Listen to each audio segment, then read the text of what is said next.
Royal Rebounds TV with Calvin and Barry. Just two crazy fans of the Sacramento Kings, and they sharing their opinion. So be sure that you subscribe. It's for the fans, by the fans. Whether you chilling on the couch or wildin' in the stand. For laid-back conversations about the Kings, subscribe here. Staying down until we come up thinking this gon' be our year. We're here, drinking beer, talking about the Kings. Be sure you subscribe so you can hear that bell ring, yeah. What's up, Kings fans? Welcome back to Royal Rebounds, a Sacramento Kings YouTube channel for fans, by fans. Unfortunately, the Kings lose tonight to the Brooklyn Nets, 109-85. De'Aaron Fox leads all scorers with 26 points, and he is actually the only Kings starter in double-digit scoring. If you're watching on YouTube, make sure you hit that like button down below. And if you'd like to join the Royal family with Calvin, Vinny, and I, make sure you hit that subscribe button before the shot clock expires. That's right. What's up, everybody in the chat? How y'all doing tonight? Rough game for the Kings, of course. They really shot horribly, just under 26% from three. Which is way different than what they had been doing the past few games, especially guys like Harrison Barnes. So they really just shot themselves out of this game here, even though they were able to kind of get back into it in that second quarter. The third quarter was a disaster. Seth Curry, I see a lot of people in here in the chat talking about Seth Curry. He's probably going to be the most underrated player in that trade. He's perfect for Brooklyn, and he had a fantastic game today. And he's got the right last name. If you're listening via your favorite podcast platform, we would appreciate a 5-star rating. And if you would like to be a part of the show, you can always join us live after every game on YouTube. We'll be right back with your Kings Nightcap.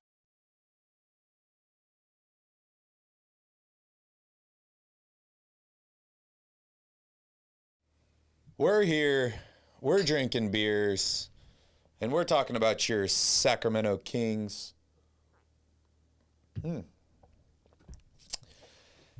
Shout out everybody in the chat tonight. Mike, I see you. Gothan, Jeff, Fred, welcome. Charlie, welcome. Dennis, Ivan, welcome, guys. Hopefully you had a wonderful day and evening watching Kings basketball. Unfortunately, the Kings do get worked in this game. They have an extremely slow start. I think they were down 30-13 at some point in the first quarter. They were down by 19 in this game early. The Kings were able to rally back. They never led in this game. The most they were down by was 24 points. Only 12 assists tonight for Sacramento, 18 turnovers. They shot horribly in this game. And Calvin, I'm seeing a little bit of a pattern here of teams missing their first, second, maybe third best player, and the Kings cannot capitalize. That is true, although, a little asterisk next to this one, because even though the Nets were missing their top three players, they still have a lot of really, really good players on this team. Andre Drummond starts today for them. He's an all-star. Patty Mills, championship experience. He's been one of the best three-point shooters in the league all season, as well as Seth Curry, who's his backcourt partner now.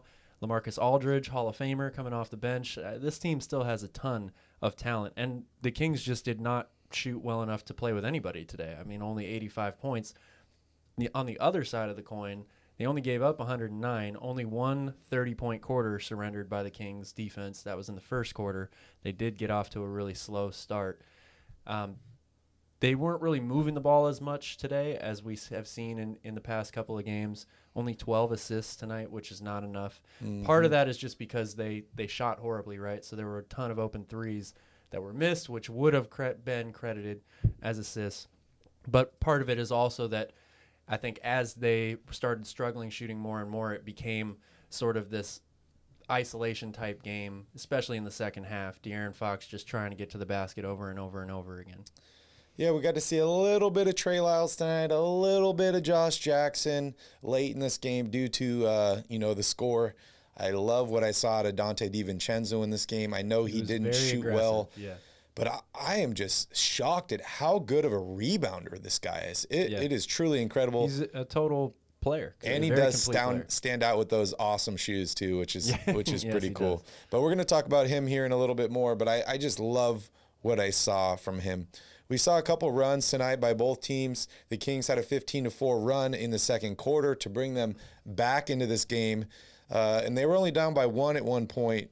But like you mentioned, they didn't shoot well. They turned the ball over too much. And the Nets were just able to close out the game late. Yeah, and the Nets got out in transition too. Transition threes are a killer for a lot of teams. Sacramento is definitely one of those teams that gets killed more than other teams in the NBA by those. And when you're playing against guys like Patty Mills and Seth Curry, you better be picking up in transition. Otherwise, they're going to kill you, and that's what happened today. Yeah, we saw Sabonis pick up his third foul, right around halftime, first part of the third quarter in this game. It didn't really seem to affect him too much. He wasn't as aggressive as he normally is, and I think the size of a guy like Andre Drummond really affected his rebound ability in this game. Absolutely. And, when you're missing shots and just the whole rhythm's off, it really makes it tough on every single player to do what they do best. However, I did see him protecting the basket tonight. And he was very, very active down below. Unfortunately, it doesn't really show much on the stats sheet with only 1 steal, 1 block, 3 turnovers for him tonight. But it just goes to show how new of a team this is. Like, we have all these new guys that have come in, 6 new guys in the past week, all being integrated into a new offense, a new team. And they need some practice. Yeah, they definitely need practice. They need reps, game reps, practice reps, all of that stuff. I still, it's one game. The Kings were not going to win every game for the rest of the season, even though they might have to win the overwhelming majority of them just to sneak into the play-in tournament with the hole that they've dug themselves. But, their defense, really, it wasn't horrible today. I mean, I wouldn't even really call it bad. They gave up a few open shots. The transition defense was not that great. Fred, thank you very much. We appreciate you a lot. But a lot of these were contested shots. Seth Curry, De'Aaron Fox was hounding him all over the court. He was playing great deny defense. Mm-hmm. But Seth Curry's a phenomenal shooter. He's one of the best in the game, and he made some tough shots today. That's the way the cookie crumbles sometimes. But only giving up 109 points, I'll take that every single game. This is one of the best. I realize no Kyrie, no KD, all that stuff, but they're still one of the best offensive teams in the NBA. Yeah, Gotham, birthday or anniversary today? 25th anniversary? Is that wedding anniversary? Oh, wow. Either way, Congratulations. Congratulations and cheers to you. On Valentine's Day, nonetheless. That makes a lot of sense. I bet a lot more people have anniversaries on Valentine's Day. It's probably like the most anniversary day of all. But so I got to say here, Calvin, some things that really pointed just shot out to me in this game. We talk about energy. We talk about effort. I still saw that in this game tonight. Even though the Kings were down, they didn't shoot well. They didn't give up. I saw guys smiling on the court, not in a bad way, not of like, oh, we're getting blown out by 20. I'm going to smile here and talk to all the other players and stuff like that. But it actually looks like these guys enjoy playing with each other on the court. They're still communicating. Yes, they didn't make shots tonight, but they had the energy and they were out there. They were still communicating. They were talking. They were passing the ball. And they just looked like they were having fun. Yeah, I think this is still kind of the honeymoon phase for getting right past the trade deadline, right? I mean, if you're these players that came over from Indiana, maybe not Justin Holiday and Jeremy Lamb, but certainly Sabonis, they've been hearing that there's a trade in the works for months and months and months now. I mean, they announced very early on that they were looking at a retooling or a rebuild. So when you have that hanging over your head for a long time, it'll definitely get to you. And getting this change of scenery, a fresh start with new teammates, that's going to be reinvigorating for you, absolutely. And you can make the same case for these other guys. Dante Di Vincenzo, I mean, he's been lucky enough to be a part of a really great team for his whole career so far in Milwaukee, had a lot of great experiences, won a title. Yep. But he's kind of always been on the edge of in and out of that lineup, and when is he going to get a bigger chance? And now he finally has that. So I'm sure that he is feeling a lot the same way. And then for these Kings players, they've got to be thrilled, right? Yeah. First of all, not the Kings players that are still on this team didn't get traded, even though everyone on the team probably thought maybe they were getting traded at one point here leading up to this deadline. But now you bring in a whole new squad pretty much, or, half a squad basically. You've won a couple of games. For a team that has lost a lot like Sacramento, just that alone, winning 3 out of 4 games, that's going to completely change your attitude and your demeanor. Yeah, I like Dante a lot. I think that might be my next Kings jersey. Is going to be a Di Vincenzo Kings jersey. Yeah. I just love everything he does on the court. But as you were saying, 3 out of 4 is good. I think the Kings missed a big opportunity tonight. They would have loved to win this game, be on a 3-game winning streak. Sure. Because that next game against the Bulls, which we're going to talk about a little bit later, is going to be a very difficult game. It's always hard playing that last game, too, before the All-Star break. Guys are excited to see family members, to get out, have a little bit of a break. And then the Kings are going to have some time as well. And it just so happens that a lot of the Bulls' best players won't be playing in that game. So you know what that means for Sacramento.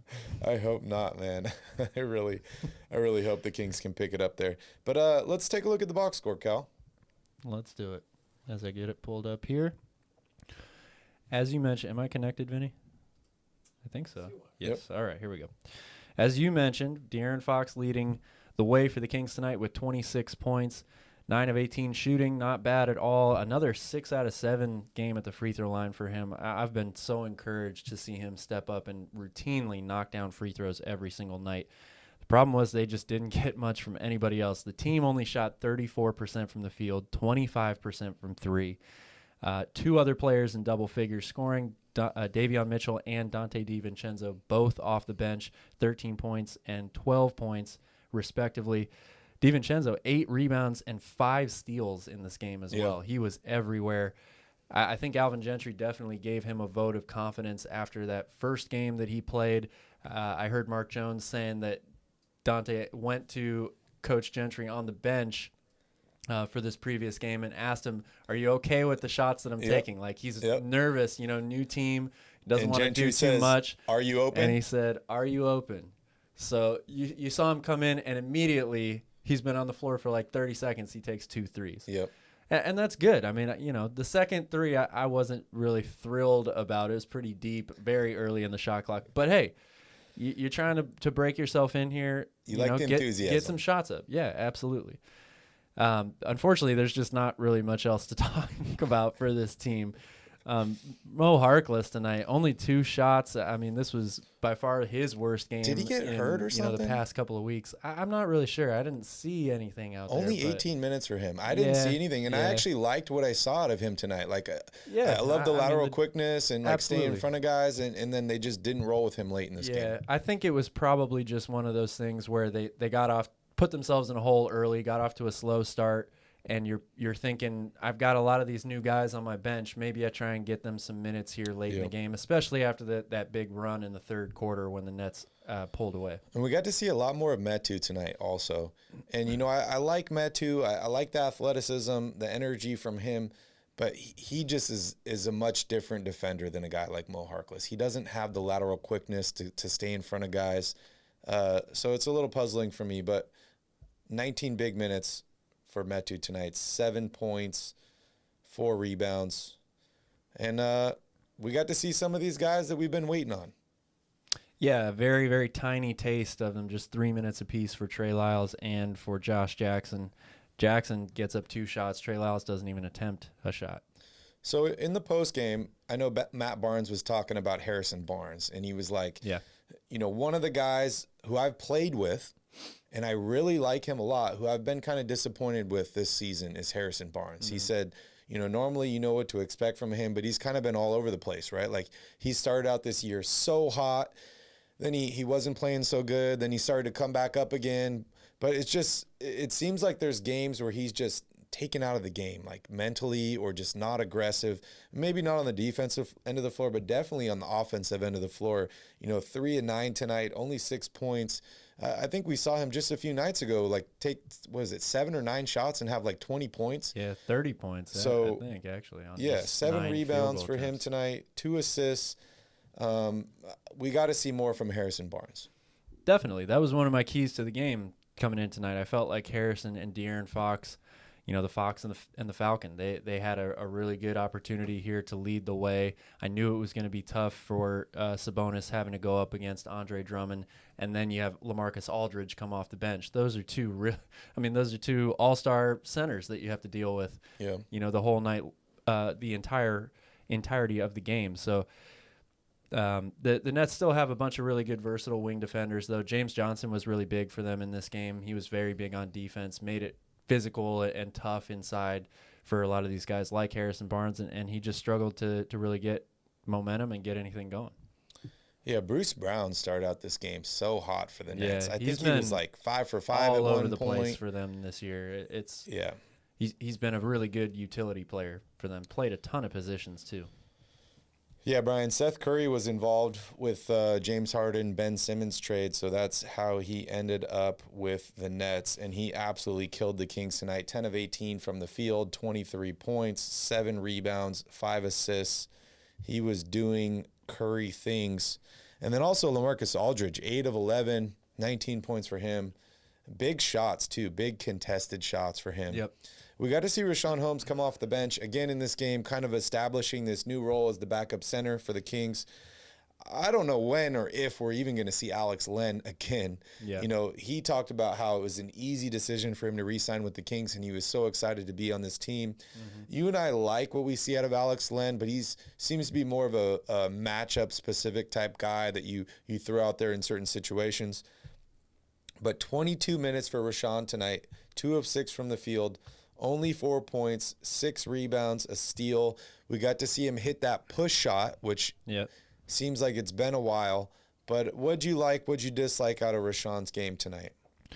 I liked that he was just kind of picking his spots again more. He looked more like himself. I mean, that one huge dunk that he ends up missing in the third quarter, I haven't really seen him attack the rim like that in a long time, So I liked seeing that.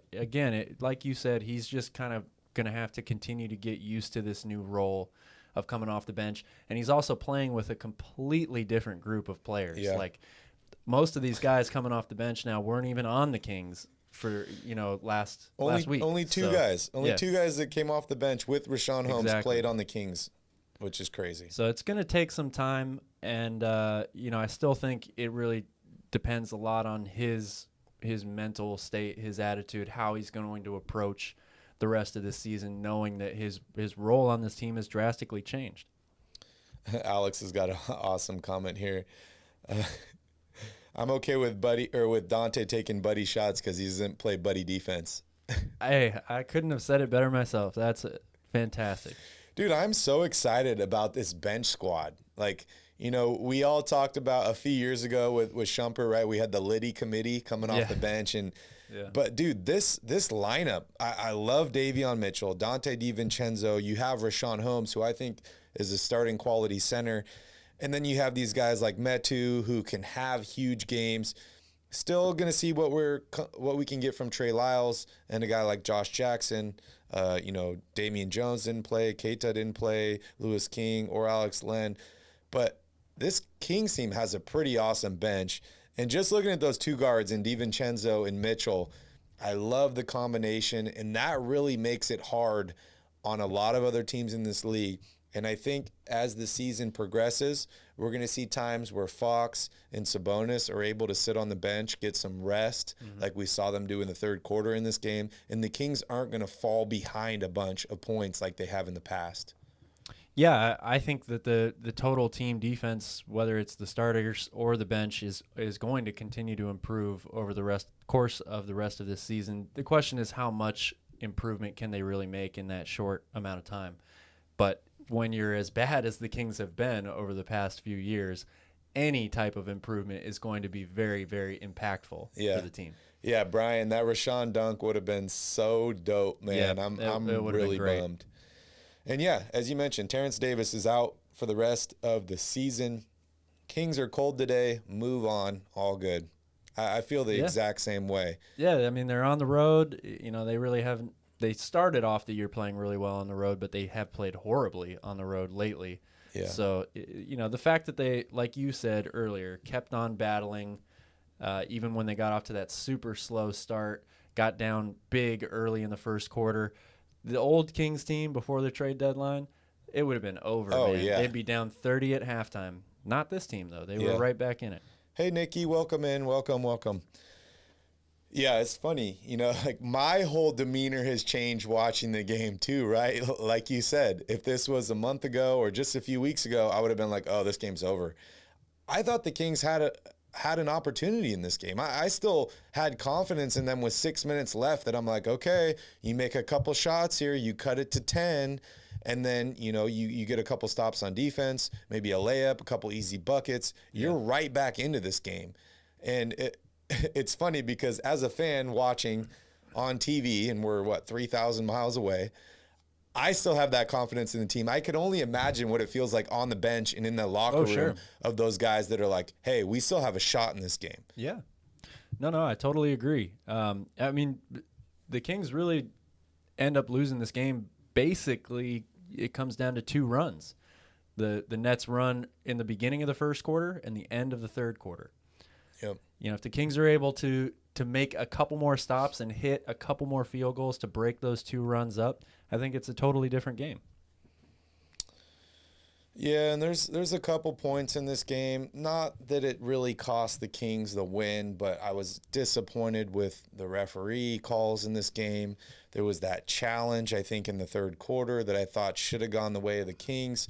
There was another play where Dante saves the ball right on the corner. Yep. It looked like he saved it before he stepped out of bounds. And then just calls with, Sabonis getting contact, De'Aaron Fox getting contact. And Davion Mitchell, for some reason, the guy, they will not give him a charge. I don't know what it is. They just will not give him a charge. It's crazy. And we don't like to blame this. I'm not blaming this loss on the referees because it's not. This is solely on the Kings for not shooting well in this game. But when things like that start to compile over and over again, it really hurts your confidence as a player when you're like, dude, what can I do out here? I'm getting worked. Like, especially like you're saying, for the charge calls, it's like a charge is such a difficult play because you're literally putting your body on the line and like, okay, hit me. And if you do that over and over again and you're not getting any calls, like human nature tells you not to do it again. Right. And that one, it really could have gone either way. I've seen Davion take some, they weren't called charges, but I've seen him take some surefire charges earlier this year that he did not get the calls for. This one, he was still in a good defensive position. He was just not. He didn't quite beat the guy totally to the spot. I think it was Cam Thomas, but he had a great game too. He had a great game as well. And again, that's like this Brooklyn roster. There's a reason why people were all saying at the beginning of the year that this is the most talented roster in basketball. Yeah. And they just traded away an MVP, and they're still probably one of the 2 or 3 most talented rosters in basketball. So they've got tons of guys that can play. Yeah, KD's still out with injury. Kyrie Irving couldn't play because it was a home game. I still haven't really heard what's going on with Ben Simmons and when he might be available. But, the guys they brought in, Seth Curry, Andre Drummond, both played great tonight. And it ends up in a Brooklyn Nets win. Anything that really jumped out at the team stats? I know we talked about field goal percentage. We talked about assists. We talked about turnovers. Anything else here that really, really jumped out to you?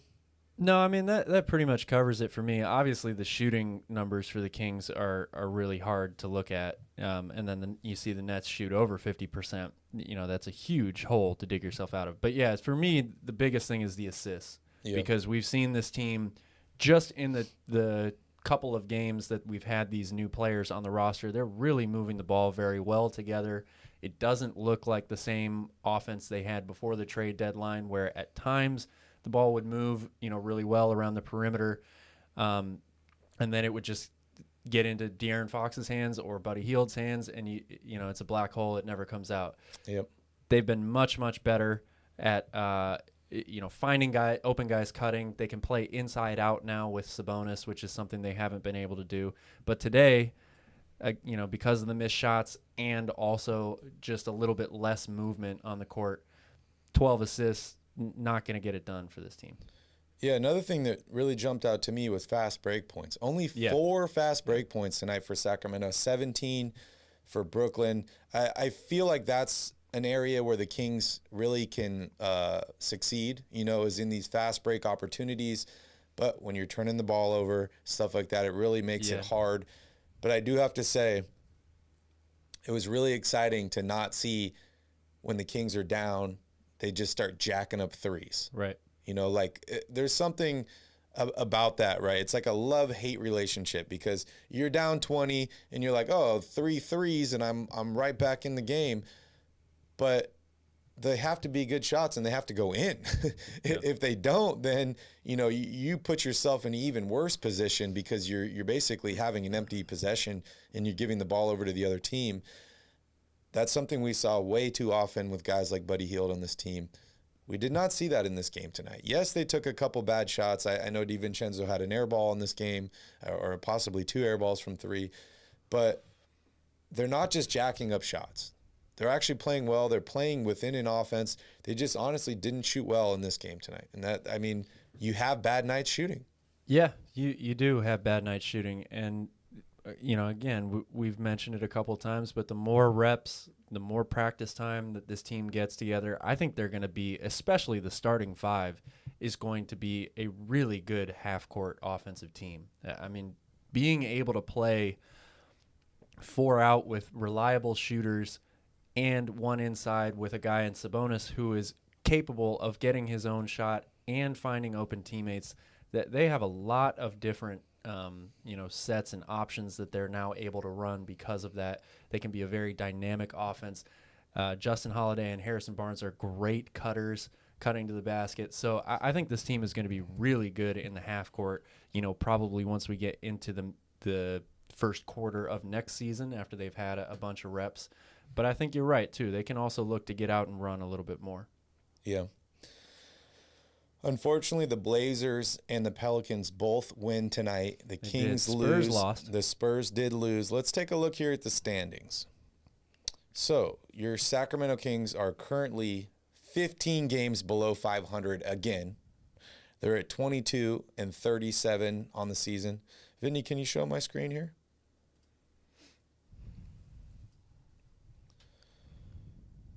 There are 3 spots from the bottom here. You have the Spurs at 22-36, just above them. Then you have the Pelicans at 23-34. And then the Trailblazers seem to still be holding on to that 10th spot at 24-34. Portland maybe knew something that the rest of us did not.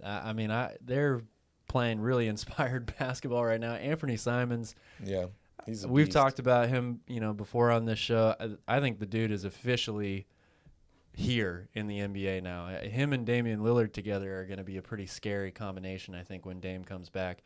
Josh Hart had a great game for them today. So, they're clinging on, hanging on here. But it's going to come down to maybe the last day of the season between these 4 teams. They're really, really tight right now, and I don't see any one team being able to get that much separation, from here to the rest of the season. So it's going to be a race to the bottom of the finish line. With this play-in tournament, it just adds a whole new other element of surprise, which is crazy. If 2 years ago, if I were to tell you, Calvin, the 8th seed in the West is the Clippers, and they're 2 games below 500, you'd be like, get out of here, dude. The West is never below 500. Right. Then you look at a team like the Blazers. They're 10 games below 500, and they still have a chance to make the playoffs, which is crazy. The Kings are 2 wins behind them.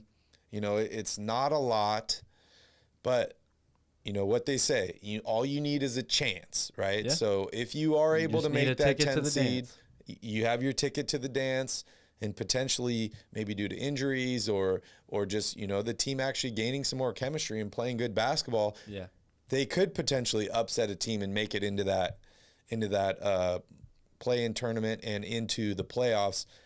But just looking here at the 8th seed, Kings are 6 games back. Yeah, it's not bad. It's doable. 6 games is a lot with only 23 games left. That's a steep hill to climb. But I really think if you're looking at the Kings here as a fan, as a member of the team, the coaching staff, whatever, I personally don't really think there's a bad way they can end this season. Yeah. you either make the play-in tournament, which gives you an opportunity to get into the real tournament, which would be great, right? I mean, yes, the draft pick won't be as good then. We're going to but a playoff I think game that if they make the playoffs. there's a lot of really good things that this team could take away from having the experience of being in the playoffs. And then on the flip side of that, if you don't make the playoffs, you've gotten this time now to kind of get the new players on this team integrated and develop some chemistry and all that. And then your draft pick is much, much better. So I really think the Kings, they're not necessarily playing with house money here at this point, but Monty has set them up for success going into next season, I think, regardless of how the year ends. Yeah, I agree. I got to give a shout out to Monty for doing a great job rebuilding, adding talent, keeping your draft picks. He said that these trades didn't just make us better this year, but it made us better for the future as well. And he has the flexibility, and maybe we'll see a big move in the offseason. I'm not quite sure. All right, Calvin, I think I'm done talking about this game. Anything else you want to mention? Did we go over your keys to the game? We did not go over the keys to the game. Touch on those real quick, and then we'll just go real quickly because, my keys to the game were really more of they weren't necessarily analytical. It was more of just this team needs, more reps together. Number one was keep working on the chemistry, which, even if you lose and have a tough shooting night, every minute, every play that they run together, they're working on that chemistry. Number two was get the bench going. They did a little bit better tonight. I mean, it was great to see Dante Di Vincenzo, kind of feel a little – he definitely looked more comfortable. He didn't shoot well, but he looked like he was more aggressive. He was looking for a shot. They just didn't get, maybe the necessary they didn't get anything out of their starters other than De'Aaron Fox. So that put them in a big hole right there. And then number three was the Fox and the Falcon. De'Aaron had a good game again, 26 points. Harrison Barnes did not have a good showing offensively today, and that definitely contributed to the loss. Yep. Well, if you need to break the seal, here's your chance. We're going to take a quick break here, and when we come back, we're going to dive a little bit deeper into your Sacramento Kings with Around the Crown.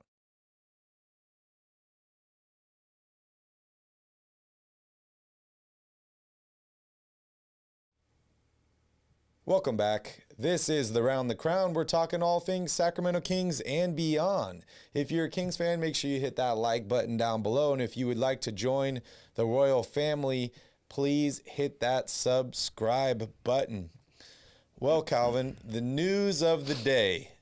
Tyrique Evans has officially been reinstated into the NBA.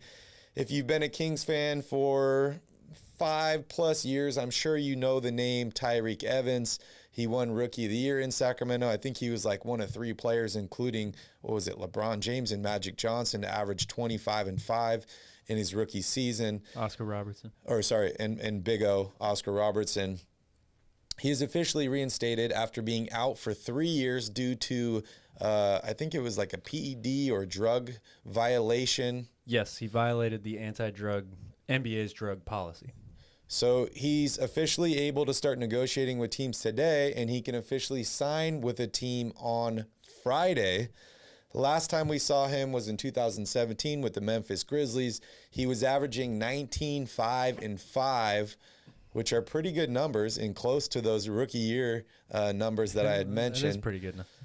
Calvin, what do you think's going on with Tyrique Evans? Do you think we'll see him in the NBA this season? Should the Kings take a chance on him, or you think he's going to end up with a contender? I would definitely expect him to end up with a contender over anybody.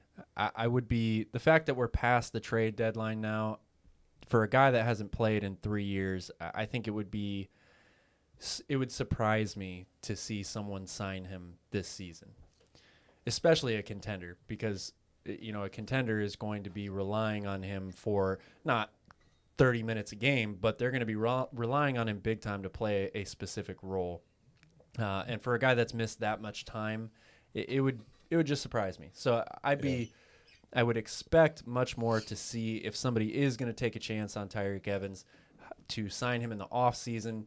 That way he can come in, get training camp with the team, preseason, all that stuff together, and then get a fresh start next season. As far as Sacramento goes, I love Tyrique Evans. You know, he was a great King while he was here. But please, Monty, do not sign him. They do not need him right now. He would clog this lineup. They're a very deep team. I don't know where they would find any minutes for him anyway. Yep. I don't think that it would be a good thing for the Kings. If he hadn't brought in guys like Justin Holiday and a bunch of these other wings, I might be open to bringing in a guy like Tyrique Evans.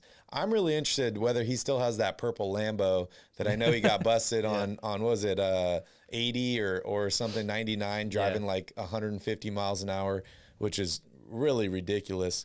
But I expect him to sign with a team maybe like the Lakers, who I was going to say, keep your eyes on the Lakers. Yeah, they need to make they some want change. Goran Dragic for sure. Well, they need a lot of guys. Yeah. They've needed to make some changes. They're struggling. They were not able to make a move at the deadline. So a team like that, I feel like, just kind of waits for guys like this to be available to add for a late season push. I also would include the Nets in that category. Maybe a team like the 76ers that have given up a bunch of pieces to bring in a guy like James Harden. There will definitely be places for Tyrique Evans to land this season if he so chooses to. Right. Nets packed the paint. Drummond sagged off Sabonis and let him shoot jumpers. The fact that we were missing threes hurt our spacing as well. Yeah, I mean, just straight up, the Kings didn't make shots tonight. Sabonis said in his post-game press conference he needs to be more aggressive. He said it's difficult when you come to a new team, a new city. You don't want to step on anybody's toes. You want to let guys get their thing. He said he's been passing a lot more lately to just try and become part of this team. But he said he learned his lesson tonight, and he's going to be more aggressive. When guys sag off of him, he's going to take the shot. He's going to play his game. He said he didn't play his game tonight.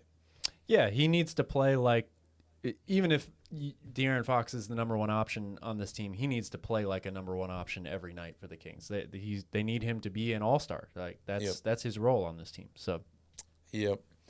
So Calvin, I want to take a look here at the Kings starters. You know, we've seen a pretty consistent lineup since the trade. Here we have De'Aaron Fox starting, Justin Holiday, Mo Harkless, Harrison Barnes, and Sabonis. We've seen so many different starting lineups this season, right? With guys coming in and out of the lineup due to COVID, due to injuries, due to just not good offensive flow and coaching staff just saying, hey, I'm going to start this guy due to matchups, stuff like that. And due to a coaching change. Also. Yeah. I want to hear your thoughts on this starting five. As we mentioned, De'Aaron Fox was the only guy in double figures tonight out of the starting lineup. Are you happy with this five? Are you going to keep rocking with it? Would you prefer something else? Where you sit here on this starting lineup? I'm very happy with this starting lineup. As I think I said after the first game, they used this starting lineup right after they traded for Sabonis. This is what the Kings wanted to look like at the beginning of this season. We talked a lot before the season started about small ball, three-guard lineup, all of that stuff. This starting five is not as small as what we were talking about with that lineup before, but they're exactly what this team needs to be, I think, in order to have success. As we mentioned before, they can now play a 4-out, 1-inside offense. Yep. You've got reliable shooters. Mo Harkless has been very inconsistent from three this year, but he has been much, much better as of late. Defensively, though, that's where they need to make their biggest strides, right, or take the next big step. And this team, this starting five defensively, is much, much better equipped than what they were before with all these rotating pieces. You've got very versatile players that can switch a lot. You know, we talked early on this season about how the Kings should not switch as many screens as they do because they put themselves in bad situations. Well, now you've got your forwards are Mo Harkless and Harrison Barnes. Very interchangeable, lots of length defensively, can guard multiple positions, perfect for switching. De'Aaron Fox has looked much, much more engaged, giving much more effort on the defensive end, which is great. He was playing good defense tonight. He was. And then Justin Holiday is another one of those guys that's a very scrappy player defensively, has a lot of length as well, and can fight through screens. So I think that this should be the Kings starting five moving forward. You can argue, maybe Davion gets a nod or Di Vincenzo instead of Justin Holiday, something like that. But I think this is the right group for them to keep with moving forward. Yeah, I agree. I feel like if this Kings team is going to continue to do what they say, and that's play fast, I like this lineup a lot. You know, one of my big issues with Rashawn Holmes was Rashawn was not a great a great rebounder. And that really affected this team. Sabonis is an amazing rebounder. I think he's probably, one of the best rebounders in the league, maybe top 5 rebounder in the league. And then you do have Harrison Barnes at that 4 position, which is a little more difficult on the defensive end of the floor. But as far as offense, you have Sabonis grabbing the rebound, the defensive rebound, and you have these other 4 guys running up the court, great passing. I think this team is capable of shooting very well. And I love the switchability. I love the versatility of this starting lineup. And honestly, for me, it's also, you look at the bench, I'm happy to have guys like Di Vincenzo and Mitchell coming off the bench. I really am. I think that gives this team another advantage. And as I mentioned earlier, it allows them to rest guys in the starting lineup and not come back into the game down 15 points. Yeah, absolutely. I think this team has an identity now as to where they did not have an identity before. They were constantly trying to look like 2 different teams depending on who had the ball, De'Aaron Fox or Tyrese Halliburton. Or Buddy Hield. Yeah, I guess 3 different teams. But now, you've got a complete roster, like a lineup that actually can play together. Yep. The ability, I'll keep saying it, but the ability to play inside out, you're going to get much more open looks from 3 that way. Sabonis is a guy that you can actually run offense through in the post, whereas Rashawn Holmes, even though I love him, is not that type of guy. They're much more dynamic group right now in terms of they can do a lot of different things. They have great cutters on this team too. So these pieces complement each other well. It's just a question of, how much can they really click together, and will this coaching staff or the next coaching staff that they bring in next season be able to maximize what the abilities are of this group of players? Exactly. I want to give a shout out to Fred here. Thank you, Fred, for the super chat. Thank you for all your support. We really, really appreciate it. As many of you know, we just recently passed 1,000 subscribers, and we were able to finally monetize this channel. So we will be bringing you even more content than normal. If you'd like to support us, you can give us a super chat. You can give us a super sticker. We would much appreciate it. Buy us a beer, or you can head on over to royalrebounds.com. Check out our store. We have a couple awesome hats, some shirts. We greatly appreciate all your guys' support, and we will continue to bring you fresh Kings content. All right, Calvin, I want to take a little dive here into maybe a sore subject for Kings fans, but Tyrese Halliburton. Too soon. Dude has been playing really, really well in Indiana. I know it's only been 2 games, and they unfortunately lost both of those games. But, the 11th against the Cavaliers, 23 points, 6 assists. Then he follows that up on the 13th with 22 points and 16 assists. 2 huge games for Tyrese Halliburton. I'm still a Tyrese fan. I'm going to root for the guy no matter what team he's on. Of course, if the Pacers are playing the Kings, I am definitely going to be rooting for the Kings. But I think there are certain trades. I feel like any good trade or any good situation in life is a give or take, right? Like you find a way for it to be positive for both teams. And that's kind of how I'm viewing this trade. It's giving Tyrese an opportunity to go to a new city, basically have the keys to the franchise, be able to grow and learn. I think from the front office standpoint, they're going to continue to lose games through the rest of the season so that they will be able to pair him with another high draft pick. You look at Sacramento, they were able to bring in a running mate for Fox that complements him, doesn't play the same position, does some of the things that the Kings have really needed. And then they were also able to bring in a couple, wings to play as well.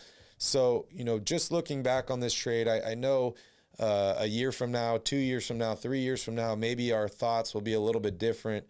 But I just got to give a shout out to Tyrese. He's playing excellent ball in Indiana, and I think it's a good trade for both teams. Yes, I agree completely with you there. It was a good trade for both teams. Just like this trade, I think, kind of unleashed or unlocked De'Aaron Fox a little bit. It did the same thing for Tyrese. I still go back to how I felt when the Kings drafted Tyrese, in that I didn't like the fit of him and De'Aaron Fox together. That's the first thing you said. It's the very first thing I said. There probably was some alternate reality or universe where the two of them would have worked together, maybe if they had different teammates, or the roster was built out a little different way. But I think that this trade was good for both of those players and for both teams. I mean, Indiana is set up now for the future. They've got their backcourt set for, they probably are hoping the next 10 years with Duarte and Tyrese Halliburton. Really good start for them. And then the Kings, I think are in a better position now too. So, but you're right. We're always going to be, or at least the two of us are always going to be Tyrese fans. I wish him all the best and all the success wherever he's playing. Yeah.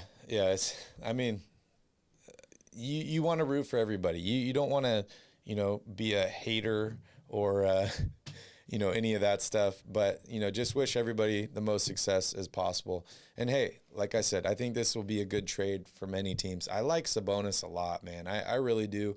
I know he didn't have his best game tonight, but I love the demeanor. I love the openness. Like, even the post-game press conferences where he's just like, I made a mistake. I need to do better. I learned from tonight. I'm ready to move on. You see him on the court. He's always positive. He always seems to have a good vibe. I know it's a very small sample size so far, but, I love him smiling.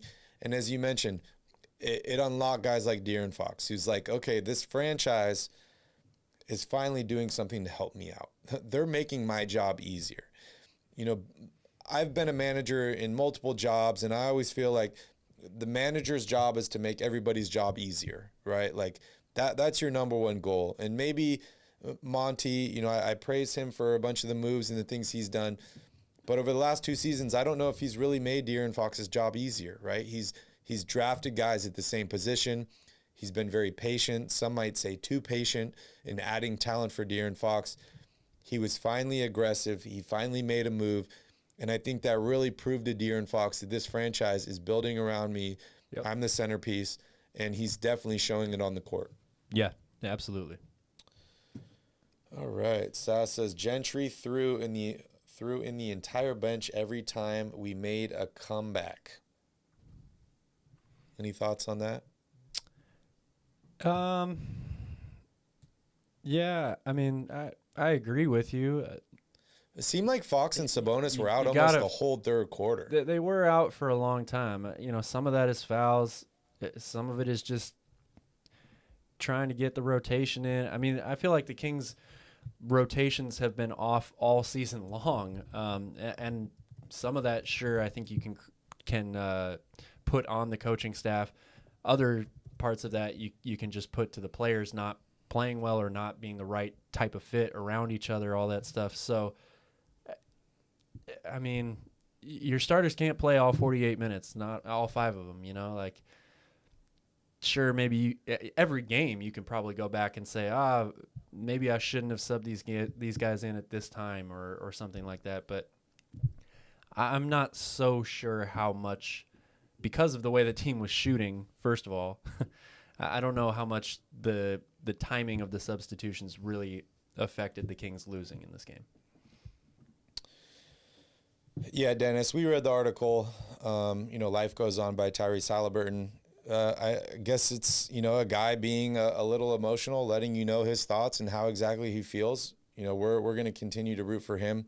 But I think everybody was blindsided by the deal. So, it just kind of goes to show from there on. Alfie says it's not all Sabonis' fault. It wasn't Sabonis' fault. The Kings. I don't know anybody that's saying it's all Sabonis' fault. The Kings just didn't shoot well. Yeah. But Sabonis is supposed to be a leader on this team, and as a leader, even though it's not all your fault, it is your fault, right? Like, you take responsibility. And I'm not blaming him. I'm not saying it's his fault. But you take all the blame when the team loses, and you give all the credit when the team wins. I like how in the that's post the game, traditional leader. Right, I like how in the post game press conference he doesn't throw anybody under the bus. Yeah, he takes responsibility and he says, "I need to be better." Yeah, I mean, look. What else could you ask for? Yeah, this group of players has only played 3 games together, and so it's just going to take time. I mean, they shot horribly today. Like, if they had made 3 or 4 more threes, it's a totally different game. So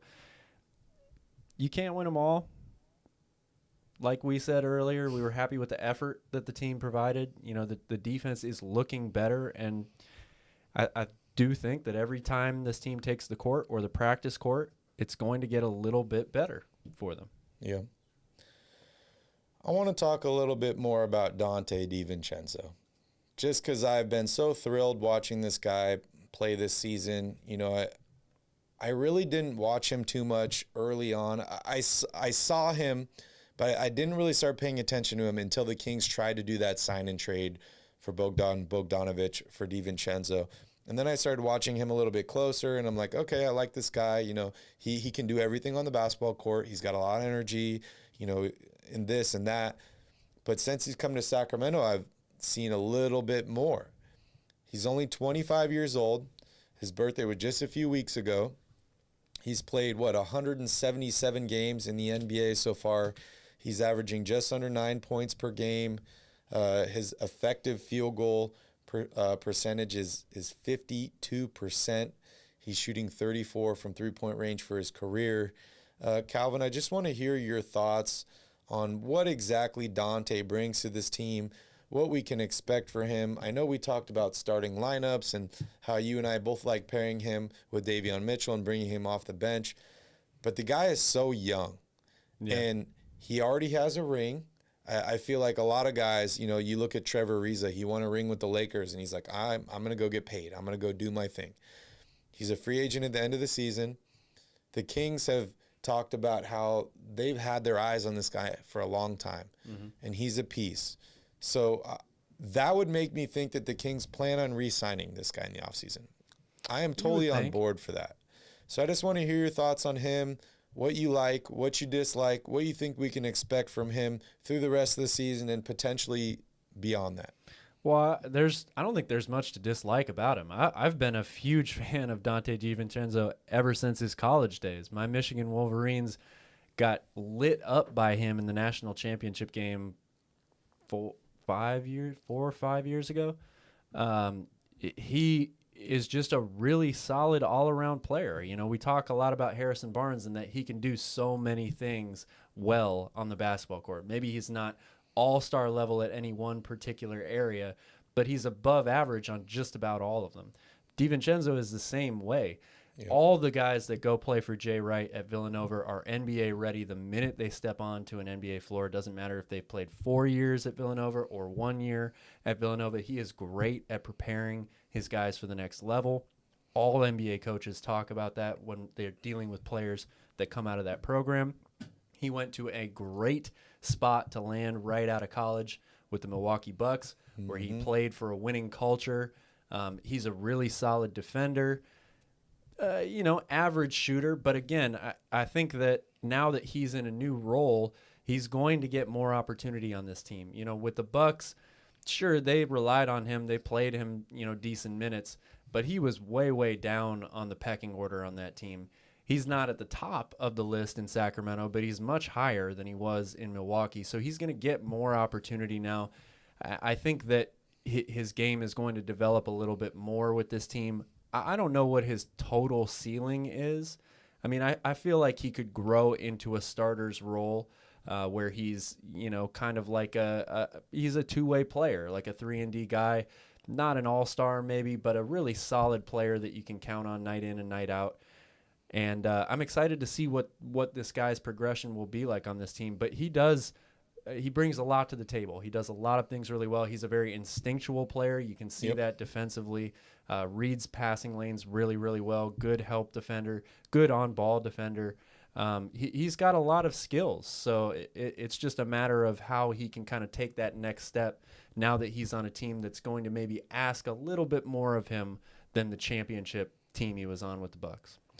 Yeah, and, this is only his 18th game of the season after suffering, a devastating ankle injury and having surgery on that. I think he's definitely on the up and up. I like everything that he's doing on the court. I love his enthusiasm, energy. We talk about effort. I think he is a great two-way player, and he is still very young. So I expect him to keep getting better and better and better. Is there a guy, NBA current or past that this guy really reminds you of? That's a good question. I would have to think a little bit more about that before I gave a really concrete answer.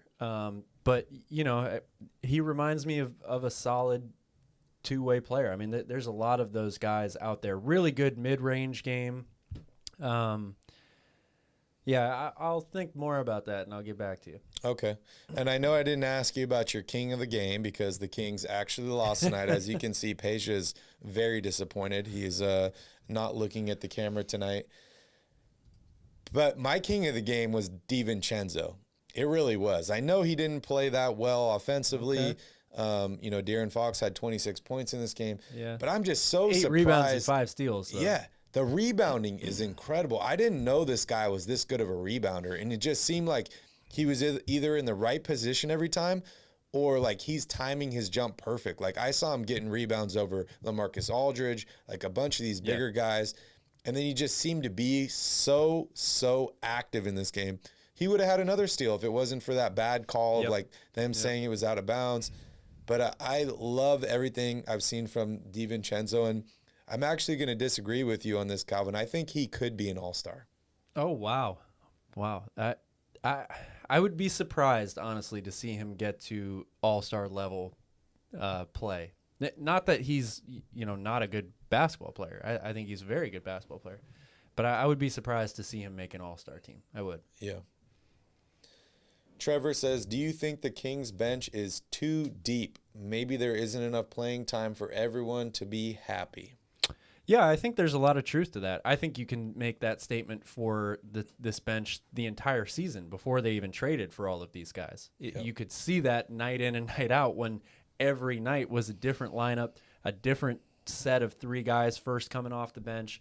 The Kings have kind of been all over the map in terms of really settling down as to this is our first starting 5, this is our second starting 5. Now they have even more talent on the bench than they had before the trade deadline. So, yeah, I do think there's a lot of truth to that. I also think that's Monte McNair is well aware of that, and he's talking about this offseason. They're set up for more improvements to come. They have their draft picks. So you might see another trade or two here in the offseason that kind of clears up the logjam they have on the bench. What do you think he was going to target in the offseason? What does he need? Good question. They really filled a lot of needs in this past trade deadline. I think that they probably want to have the incumbent or the successor to what Harrison Barnes' role on this team is, and you're going to look for a player that's eventually better than what Harrison Barnes is right now. But, Harrison is one of the older players on this team.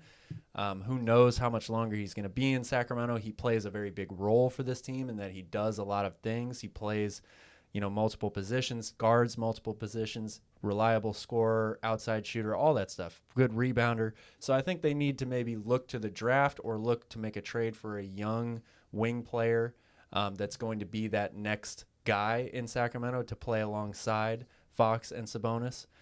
But other than that, I love the bench that they've got right now. I think it's probably one of the better benches in the NBA once these guys get more playing time together.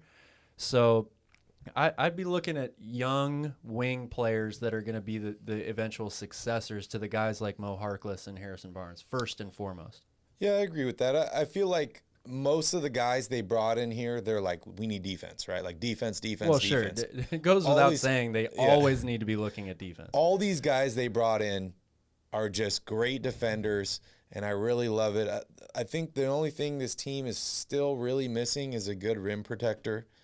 You know, we saw the block tonight by Rashawn Holmes, which I thought was a clean block. Like, I was so surprised that even challenging that play, that it was called a goaltend. I think that's a bunch of BS, honestly. And I felt like I was watching Kings-Lakers in the Western Conference Finals of like 20 years ago.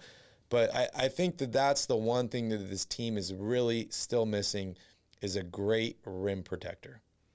Yeah, I would agree with that.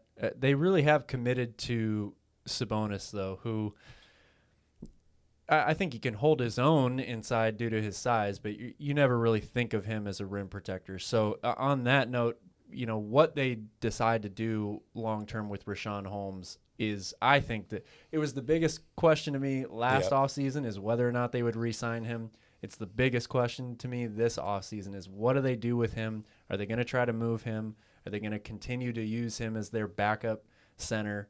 They've got a real decision to make there, I think. I'm going to put you on the spot here, Cal.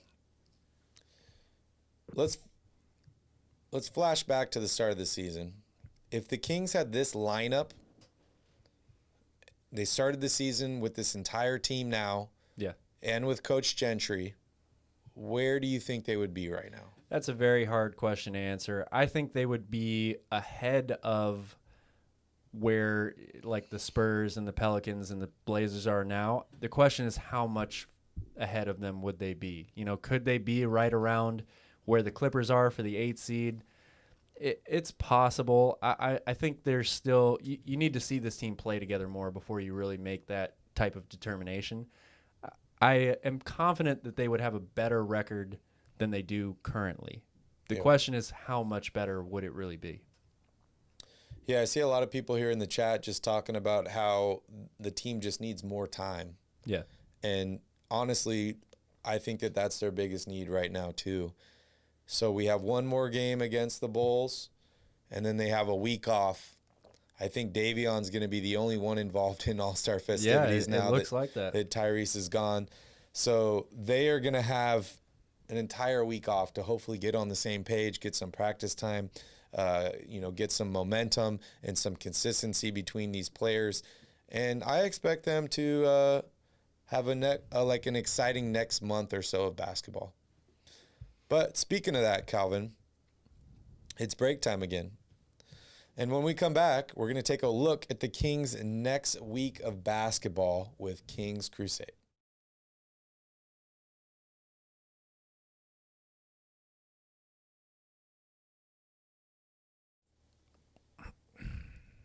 Welcome to Royal Rebounds, a Sacramento Kings YouTube channel for fans by fans.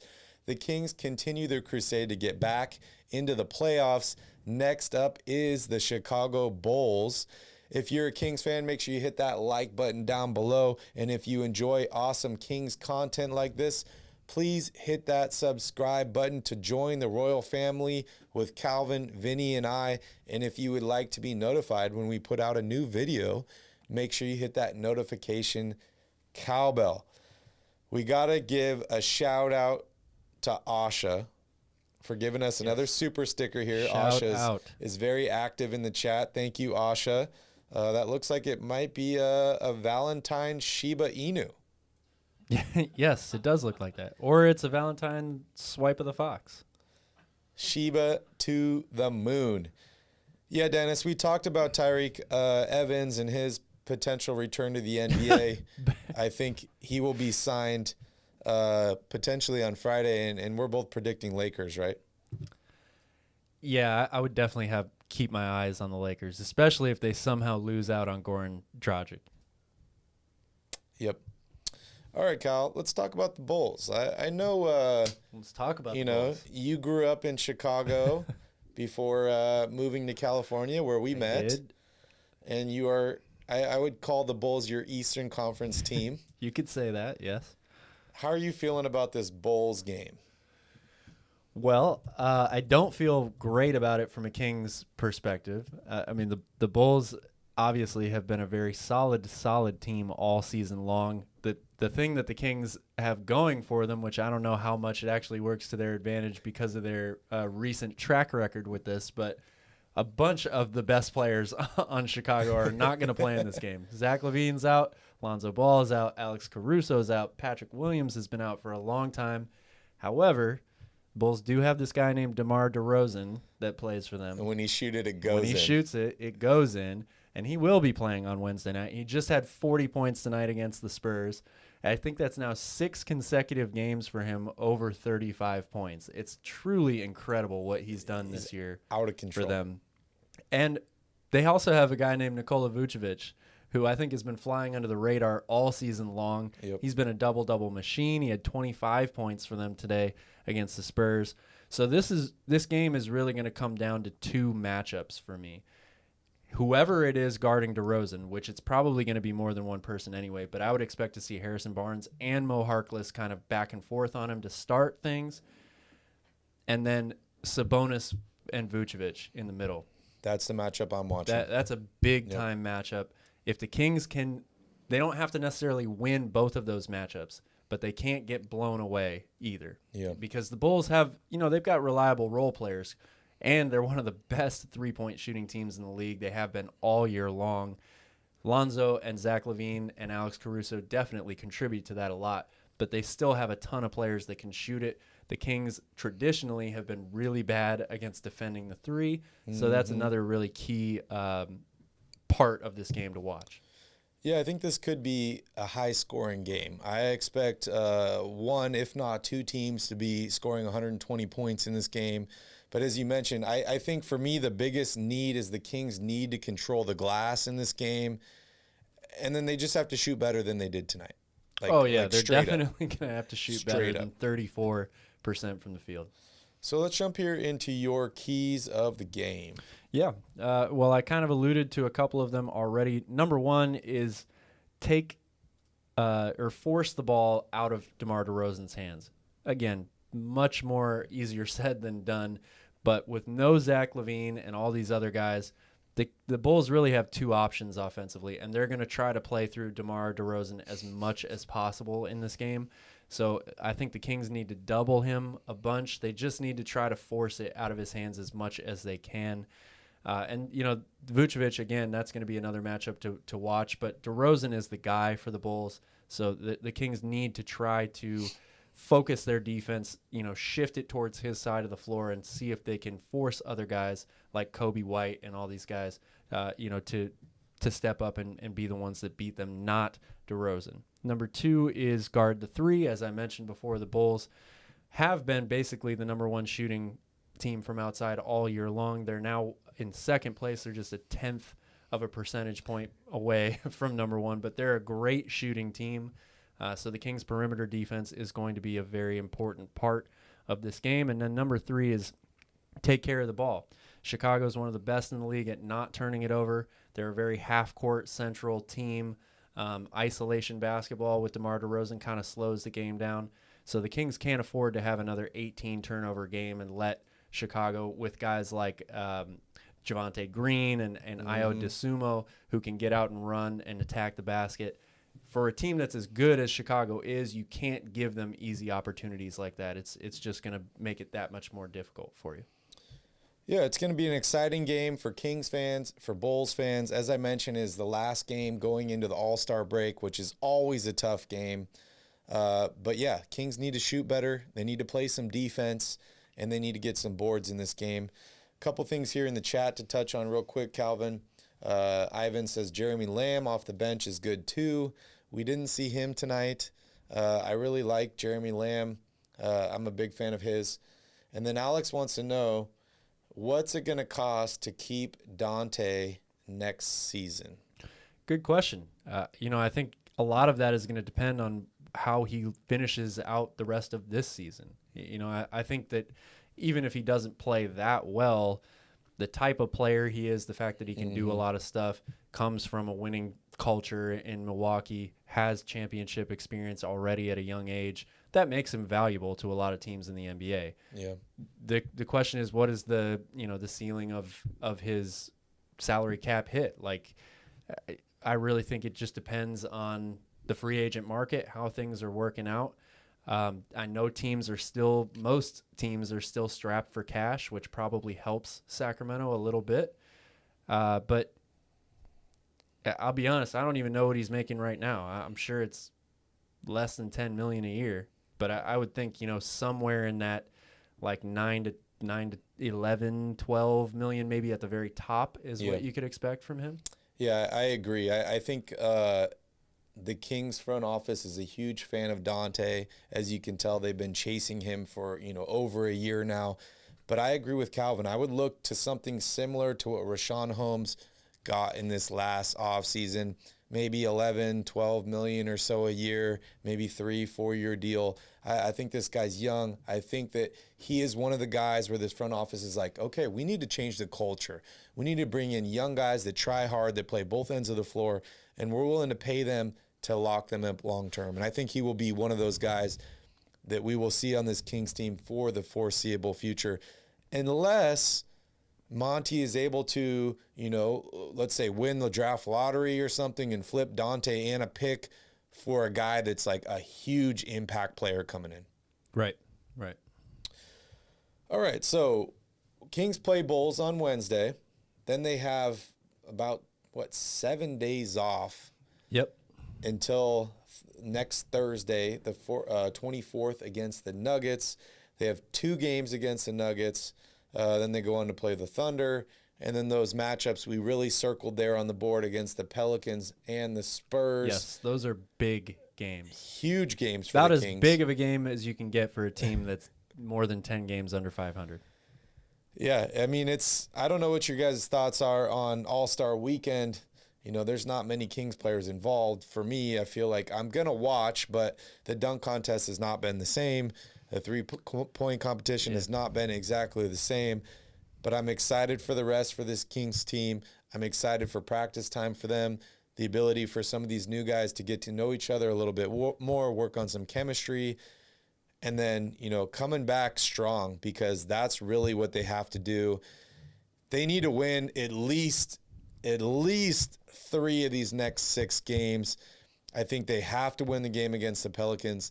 I think they have to win this game against the Spurs.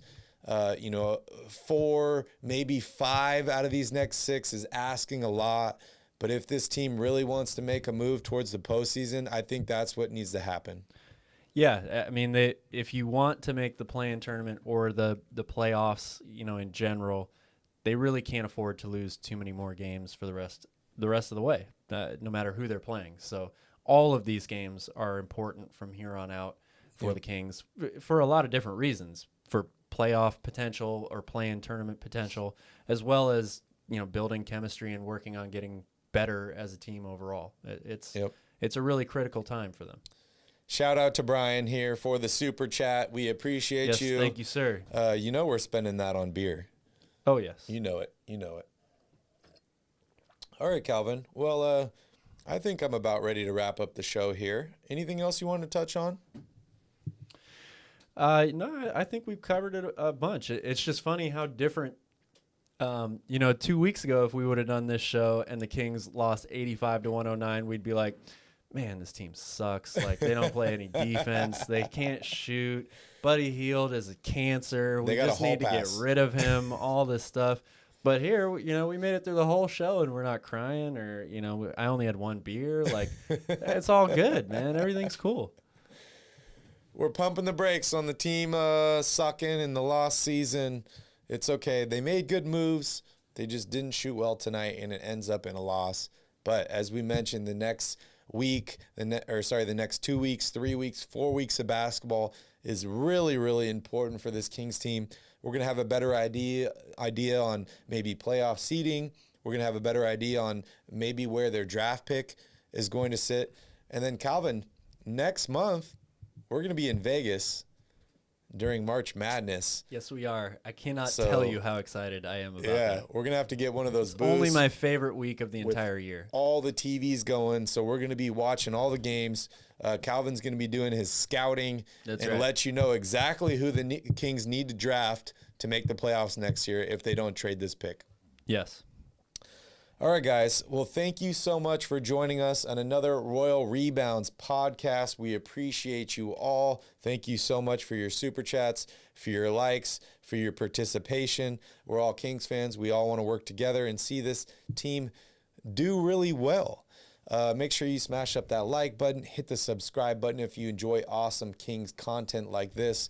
We'll see you all Wednesday after the Kings Bulls game. Have a wonderful evening, and in the meantime, go Kings.